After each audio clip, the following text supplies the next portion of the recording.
안녕하세요. 초등교사 이서윤의 초등생활 처방전입니다. 오늘은 초등학교 역사에 대해서 말씀을 드리려고 합니다. 이 초등학교 역사는 한국사가 5학년 2학기 사회과목에서 나옵니다.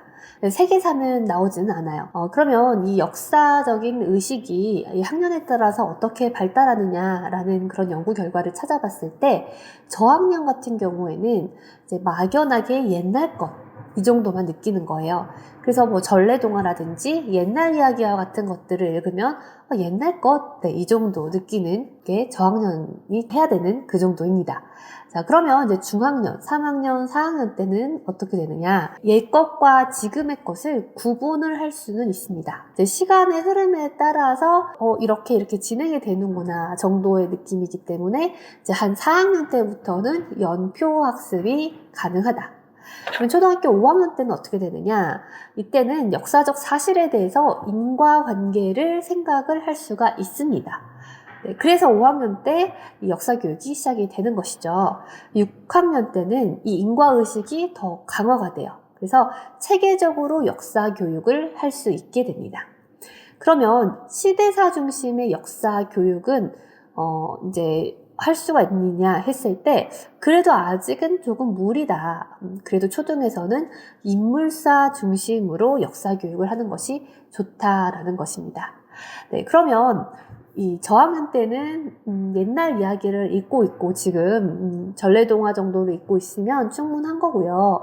이제 중학년 때는 이제 역사 동화책이라든지 역사 영화 같은 거를 읽으면서 역사와 좀 친해지는 거예요. 그래서 이 역사에 대해서 좀 재미있는 사람 사는 이야기잖아요. 실제로 사회 시간에 이 초등학생들을 가르치면 이제 역사 시간을 정말 즐거워하거든요. 그래서 이제 한국사 시험을 준비한다거나 또는 뭐 역사 논술에 관련된 뭐 사교육이나 또는 학습지나 아니면 뭐 그런 문제집 같은 거를 미리 풀어볼 필요는 정말 없다고 생각을 해요.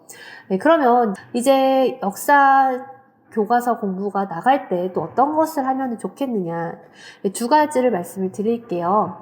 역사 대화를 나누셨으면 좋겠어요. 그러니까 이것도 출력 공부, 제가 계속 강조하는 출력 공부의 일환입니다.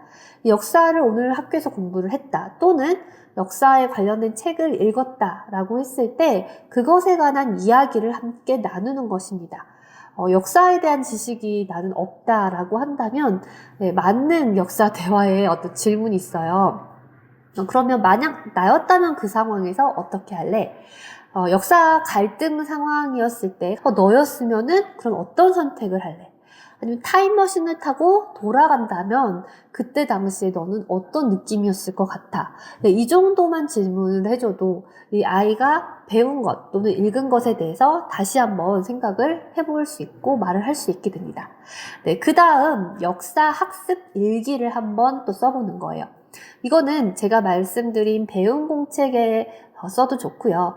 일기 쓸 게 없을 때 써봐도 좋아요. 그게 어떤 거냐면 이제 내가 오늘 배운 또는 읽은 그 역사적인 사건이 있었을 때 그것으로 직접 돌아가서 1인칭 시점으로 일기를 쓰는 겁니다. 네, 이것도 출력 공부의 일환이기는 합니다. 네, 그래서 예를 들어서 내가 고려시대로 돌아가서 고려청자에 대해서 공부를 했다. 그러면 그 고려청자에 대한 1인칭 시점에 일기를 쓰는 거예요. 이 도자기 너무 멋있네? 이거 나 주면 안 돼? 나는 옆집에 사는 친구 집에 놀러 갔다가 친구네 집 마루에 있는 도자기를 보았다. 그랬더니 친구가 절대 안 된다고 하는 거였다. 이거 우리 아빠가 몇 년 동안 고민하고 만든 새로운 기법의 도자기라고. 중국에 가서 보고 새로운 공예 기법을 만드셨대. 바로 상감이라는 거야. 친구네 집에 있던 도자기 이름이 상감청자라고 했다. 그때 친구 아빠가 오시더니 설명을 더 해주셨다 하고 쭉쭉쭉쭉 쓰는 거예요. 네, 이런 식으로 내가 상상해서 그 순간의 역사적인 어떤 순간에 있었다면 어떤 일이 벌어졌을지 또는 내가 어떤 생각을 했을지에 대해서 한번 계속해서 생각을 하고 출력을 해보는 겁니다. 그러면 내 것화 또는 개인화가 되는 거예요. 네, 제가 역사 공부를 하는 게 크게 세 가지를 말씀드린 거예요. 첫 번째는 우리가 보통 알고 있는 역사책, 영화 체험학습, 역사에 대한 친근감을 기를 수 있는 이런 체험 활동들이 꼭 필요하고요. 네, 그 다음 역사 대화. 이 만능 대화를 사용을 한 역사 대화를 하는 시간을 가졌으면 좋겠고요. 세 번째는 역사 일기를 써보는 겁니다. 네, 이렇게 이 초등학교 역사 공부를 조금 재미있고 쉽고 부담 없이 하고 중학교로 올라갔으면 좋겠어요. 네, 그럼 오늘의 영상도 도움이 되었으면 좋겠고요. 다음 영상에서 찾아뵙도록 하겠습니다. 안녕히 계세요.